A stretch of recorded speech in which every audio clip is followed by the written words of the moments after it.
Hi friends, ఈరోజు అయితే instant పరోటాలు అయితే తీసుకున్నాను. ఫస్ట్ టైం ట్రై చేస్తున్నాను. మీరు కూడా చూడండి, చూసి బాగుంటే నేను చేసిన తర్వాత బాగుంటే మీకు చెప్తాను. మీరు కూడా ఇలాంటి ట్రై చేయొచ్చా లేదా అని చెప్తాను. ఇప్పుడైతే వీడియోలో అయితే చేయకపోదాం ఫ్రెండ్స్. స్టవ్ అయితే వెలిగించుకొని ప్యాన్ అయితే పెట్టేసుకుంటున్నాను ఫ్రెండ్స్.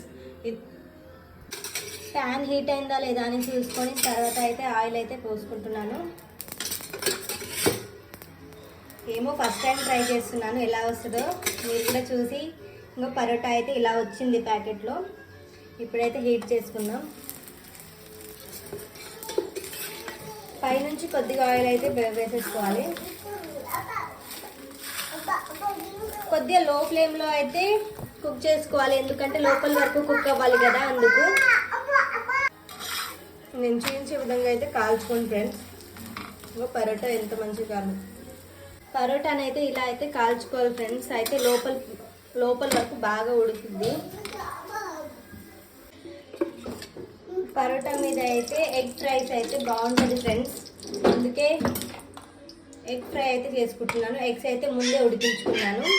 ఇది రివర్స్ పెట్టుకోవాలి.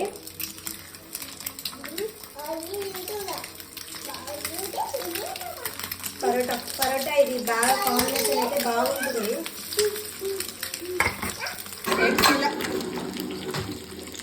ఎగ్స్ ఇలా ఉల్టున్న దాన్ని సీదా అయితే చేసుకొని కాల్చుకోవాలి. అయితేనే 2 సైడ్స్ బాగా కుక్ అవుతుంది, టేస్ట్ కూడా బాగుంటుంది. కొద్దిగా సాల్ట్ వేసేసుకోవాలి, కొద్దిగా పసుపు,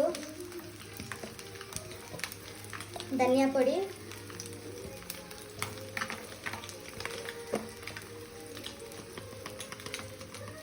కొద్దిగా గరం మసాలా కూడా.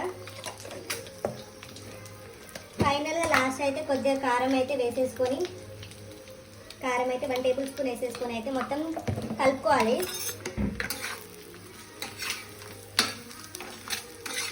టేస్ట్ అయితే చాలా బాగుంటుంది ఇలా చేసుకొని తింటే. ఎన్ని ఎగ్స్ ఉన్నా కూడా మనం తినేస్తాము, ఒక్క రూమ్ కూడా. ఇలా అయితే ఎగ్ ఫ్రైస్ అయితే అయిపోయింది ఫ్రెండ్స్. చాలా తొందరగా అయితే అయిపోయింది ఫ్రెండ్స్ పరోటా ఎగ్ ఫ్రైస్. ఇప్పుడైతే టేస్ట్ అయితే చూస్తాను, ఎలా ఉందో మీకు కూడా చెప్తాను.